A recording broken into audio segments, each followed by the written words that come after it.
Bueno, pues bienvenidos nuevamente a esta introducción al modelo de educación clásica cristiana. La idea era haber concluido la vez pasada con un único resumen, pero iba a quedar muy largo. De por sí quedó muy largo. Y en esta ocasión, pues vamos a hablar del punto que quedó por fuera dentro del currículo cristiano, que es la ética, y una ética particular, que es la ética de la virtud cristiana. Entonces vamos a arrancar y mi nombre es Francisco Rivera. Vamos a comenzar. Entonces, lo primero que quisiera abordar es la realidad de que existen varios sistemas éticos, no solamente el que vamos a proponer aquí, pero vamos a hacer una pequeña defensa muy breve de este sistema. Entonces, uno de ellos es el sistema que es conocido como deontología, o que es el hecho de creer que el obedecer las reglas lo es todo, por así decirlo. Por ejemplo, aquí se encontraría la ética kantiana del imperativo categórico. Luego tendríamos el consecuencialismo, que lo podemos llamar así, o utilitarismo también se le conoce. Y una frase como para resumirlo, aunque es muy simplista, pero para efectos prácticos, sería que el fin justifica los medios. Entonces, si estamos buscando hacer un bien mayor último, pues hacer algo que es éticamente dudoso o al menos es controvertido, pues sería válido. Eso sería como la manera de verlo. Y luego está la ética de la virtud, en donde nos dice, o al menos de manera típica se entiende que es debemos formar el carácter para desear hacer lo bueno, con lo cual sería la manera en que nosotros lo vamos a estar entendiendo en términos generales, pero aquí estoy colocando algunas marquitas justamente para que tengamos cuidado con lo que estamos tratando de decir. Abajo están unos versículos y es que ¿cómo es que nosotros estamos discriminando cuál de estos elementos es el correcto o la manera correcta de abordar la ética? Y es en base a la palabra de Dios, porque somos cristianos. Entonces, en primera instancia, estamos revisando el libro de Romanos, donde el apóstol Pablo está quejándose de algo que le están imputando que él no cree, que dice, ¿y por qué no decir, como se nos calumnia, hagamos males para que vengan bienes? Pero él dice que esta enseñanza se la están imputando a él y es una calumnia y es algo que él aborrece tanto que dice que los que dicen esta cosa de él o de ellos, de los cristianos, de los apóstoles, merecen una condenación justa por andar diciendo ese tipo de cosas.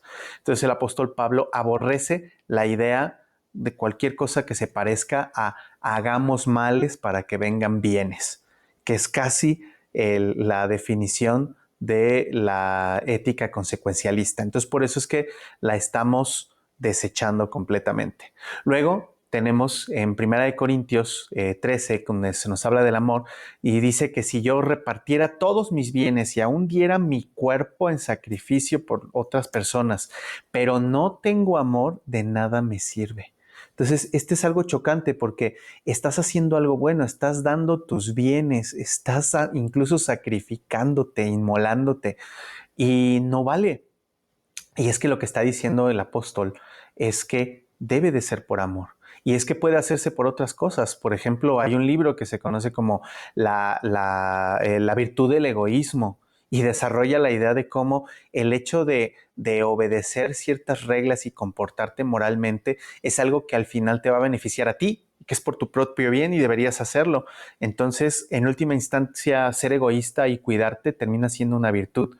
Pues no es eso lo que estamos enseñando, no es ese tipo de virtud que se busca donde la motivación es beneficiarte a ti mismo. Entonces, si hay una regla que tú estás cumpliendo y tú cumples esa regla por, sea como dice Kant, por la regla misma o por un motivo diferente a la virtud, eso está mal.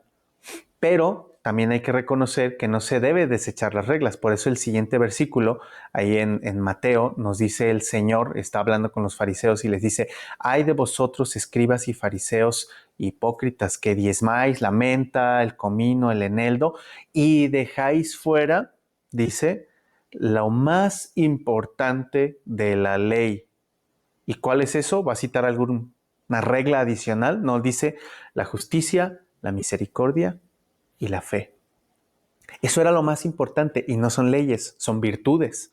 Y dice, esto deberías hacer sin dejar aquello. Entonces, aquí hay que tener cuidado porque a veces podemos hablar de ética de la virtud y querer convertir todo en que el amor es el cumplimiento de la ley y muchos quieren entender que el amor reemplaza la ley. Pero Jesucristo mismo dijo que no, sino que ni una jota ni una tilde de la ley pasarían, sino que Él vino a cumplir la ley. Entonces, no se separan la ley y la virtud. Típicamente quienes enseñan ética de la virtud, como podrían entenderlo los estoicos o algunos otros, van a estar modelando más personajes como Diógenes o algo así que a nuestro Señor Jesucristo, que nuestro Señor Jesucristo, siendo perfecto hombre virtuoso, también cumplió perfectamente la ley. Y eso es lo que debemos de mantener como balance cuando nosotros estamos entendiendo y haciendo estas distinciones entre la ética de la virtud cristiana y cualquier otro sistema que pudiera apelar a la virtud, como es la virtud estoica o este tipo de enseñanzas.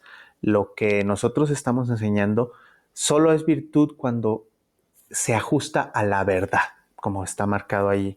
Es la verdad la que va a hacer que nuestra virtud sea verdadera.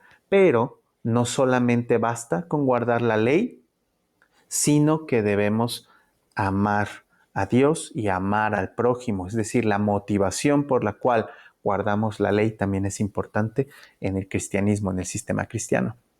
Entonces, luego, pues vamos a aprovechar algunas de las cosas que desarrollaron los clásicos. Sí, son útiles, son interesantes ver cómo ellos lo modelaron o lo diseñaron, pero no lo vamos a entender como lo entendían ellos. Entonces, Platón, bueno, Sócrates, en la pluma de Platón, nos dejó una descripción de una leyenda o un poema que había sobre el carro de Parménides, y él decía que justamente este carro pues podía representar cómo operaba el alma, el ser, y cómo estaba integrado, y él hablaba del chofer, el auriga, como la inteligencia, las riendas como la voluntad y los caballos como las pasiones, distinguiendo ahí las pasiones irascibles y las pasiones concupiscibles. No voy a entrar en muchos detalles. Uno es como si fuera un caballito que corre desbocado hacia lo que es deleitoso y un caballito que huye de todo lo que es desagradable, como si lo agradable y desagradable fueran lo bueno y lo malo, pero es porque no está educado, por eso se necesita la inteligencia. Entonces, lo que van a hacer las virtudes cardinales es perfeccionar la inteligencia para que busque el bien, el sumo bien, que sería la prudencia, perfeccionar la justicia para gobernar correctamente, que sería la justicia, perfeccionar la voluntad, perdón, creo que dije perfeccionar la justicia, más bien la justicia perfecciona la voluntad, y luego vamos a tener la fortaleza y la templanza que van a domar estos caballitos para que uno esté dispuesto a sufrir cuando es por algo mayor, un bien mayor, y uno que esté dispuesto a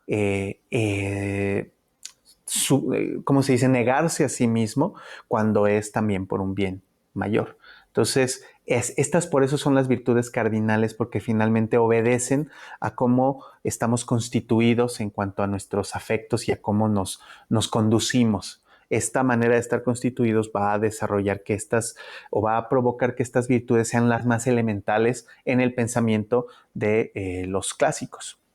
Luego, pues el cristianismo hereda esto, y aparte de las virtudes cardinales, pues distingue virtudes ordinarias que van a ser todas las demás, pero que van a surgir de estas, y simplemente es el nombre que le vamos a poner a las virtudes en un contexto específico. A veces le vamos a llamar honestidad, pero pues es la justicia finalmente, pero en un momento en el que podías hacer mentir o podías hacer robar o algo, pues bueno, no lo hiciste, fuiste honesto, pero finalmente estás reconociendo que hay una justicia, eso no era tuyo o esa no era la verdad, etc. Entonces, como eso son las virtudes ordinarias. Pero el cristianismo además va a reconocer, creo yo, dos cosas. La primera es que no puede haber virtud sin la intervención divina.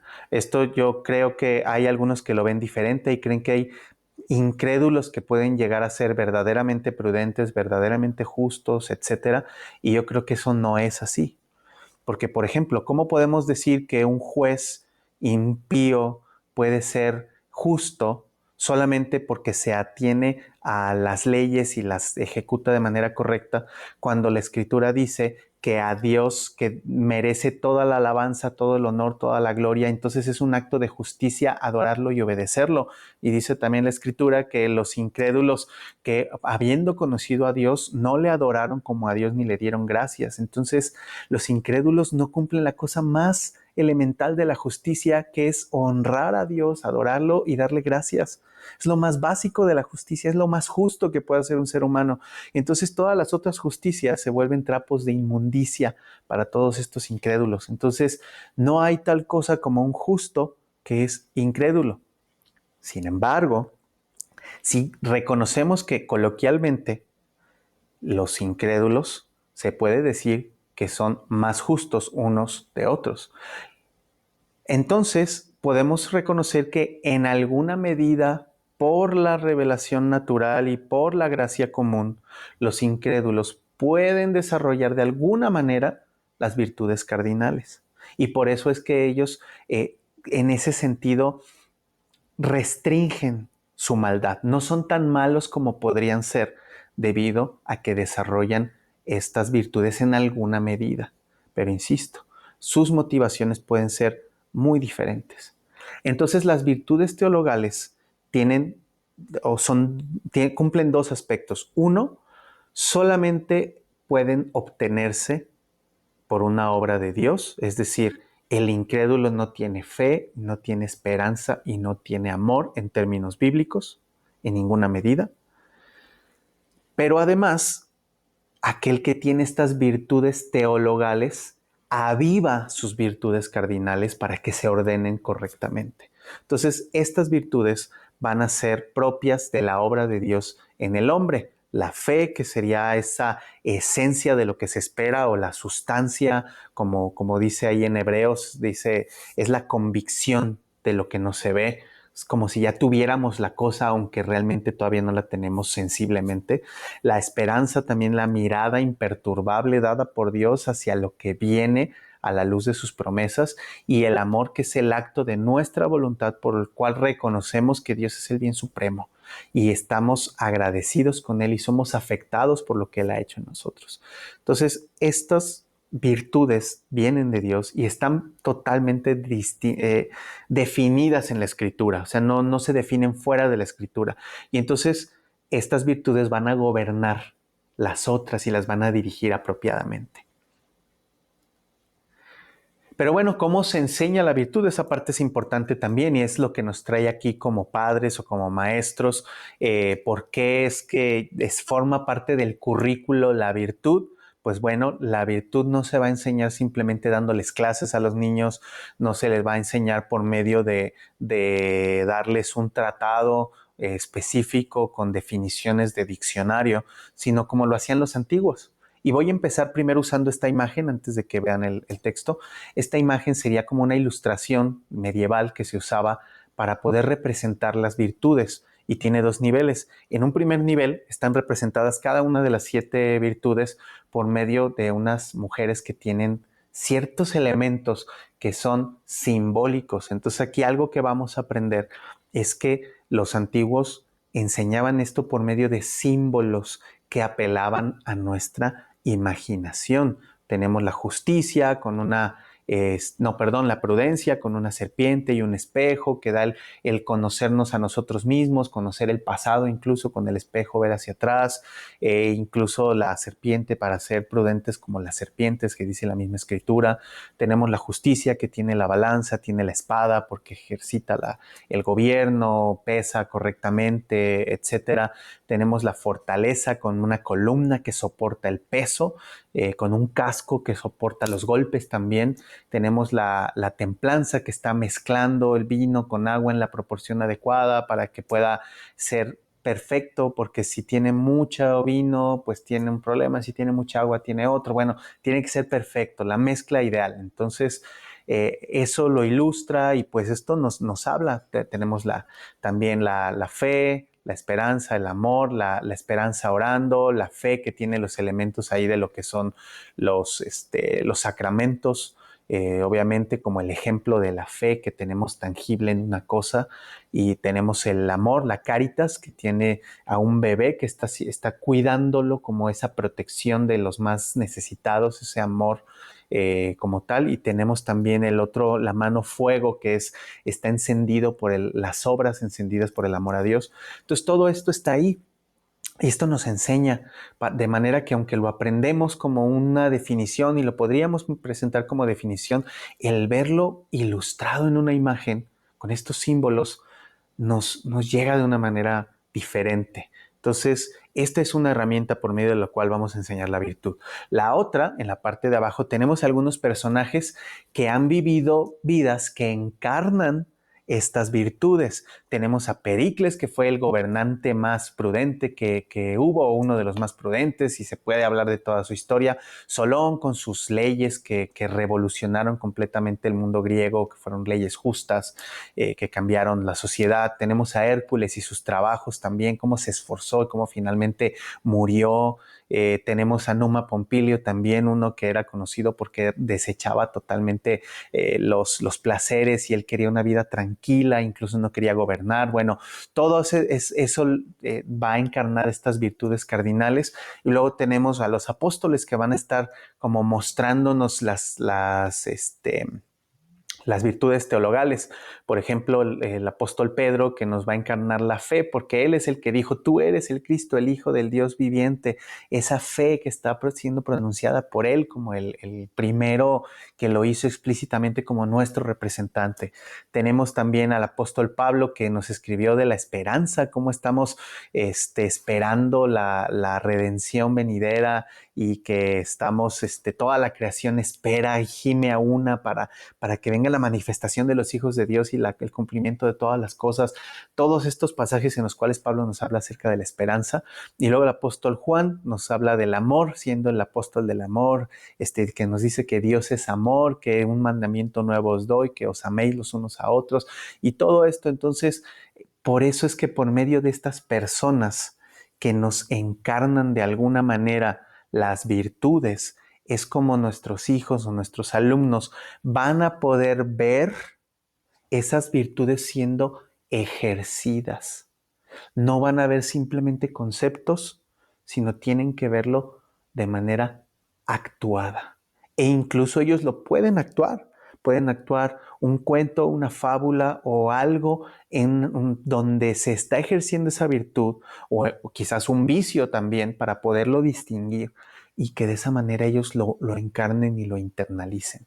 Entonces, estas son maneras, no solamente ilustrado aquí en dibujos, sino ilustrado en qué libros vamos a leer, en qué historias vamos a actuar, en el caso como lo estamos tomando como el ejemplo.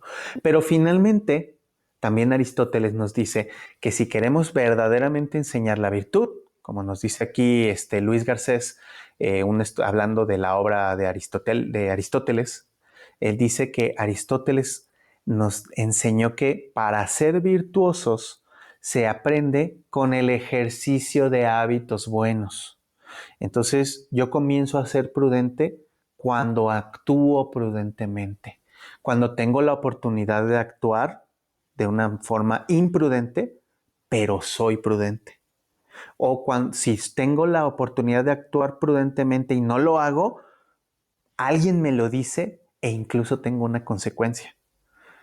Entonces, aquí es la labor muy importante de que los jóvenes, los niños, los jóvenes sean puestos en circunstancias en las que tengan que ejercer la virtud, y haya alguien que los guíe y les diga bien, o les diga no, mal, y tengan consecuencias.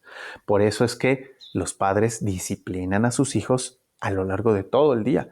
Y por eso es que también son puestos en ciertas circunstancias. Por ejemplo, por medio de la gimnasia, como hablábamos, la gimnasia los va a poner en ciertas condiciones muy particulares que van a demandar de ellos que actúen de cierta forma, con ciertas virtudes, y a veces no van a poder y vamos a tener que decirles, mira, no lo estás haciendo, y cuando lo hagan se les va a decir muy bien, van a tener algún premio y van a haber pasado ese camino, lo van a haber experimentado y van a empezar a aprender las virtudes. Y no solo en la gimnasia, también cuando hablábamos de las artes finas y comunes, pues ellos van a empezar, lo van a hacer, no les va a salir y van a estar tentados a desistir, los vamos a animar, los vamos a encaminar y cuando ellos lo vayan haciendo mejor van a ser premiados, etcétera, etcétera, y así van a ejercitar la disciplina, la fortaleza, el ser constantes, todo esto, incluso en las artes comunes, el servicio que estén haciendo a su prójimo, si lo hacen bien, mostrarles cómo su prójimo está siendo bendecido con lo que están haciendo, cómo ellos van a poder decir, hice esto bueno y van a buscar hacerlo bien, que funcione, etcétera. Entonces, la educación clásica va a buscar esto, no solamente las imágenes y los símbolos, no solo los cuentos y las metáforas y los mitos y todo esto, sino hacerlo. Es necesario hacerlo, ponerlo en práctica y tener diferentes consecuencias cuando actuamos virtuosamente que cuando actuamos con vicios. Esto es fundamental. Y por último, y probablemente aún más fundamental, de la mano con esto, como nos dice la Escritura, nuestro Señor Jesucristo, el discípulo no es superior a su maestro, mas todo el que fuere perfeccionado será como su maestro. Entonces, debemos reconocer que en última instancia nuestros hijos o nuestros alumnos van a replicar nuestro comportamiento. Se vuelve indispensable que en primera instancia seamos nosotros virtuosos y seamos modelos a seguir para ellos, porque ellos van a copiar, van a replicar nuestras virtudes, pero también nuestros vicios. Así que deberíamos buscar poder decir junto con el apóstol Pablo a nuestros hijos y nuestros alumnos, sed imitadores de mí, así como yo de Cristo. Y si no podemos decir eso con limpia conciencia, debemos trabajar, arrepentirnos para pedir la gracia de Dios y trabajar en cambiar. De otra manera, vamos a estar construyendo con una mano y vamos a estar destruyendo con la otra. Estas son las distinciones que hay en la ética de la virtud cristiana, cómo lo aborda la educación clásica cristiana y cómo puede tener distinciones con otros que se dicen clásicos también, pero pues que están en una sintonía completamente diferente. Así que muchas gracias.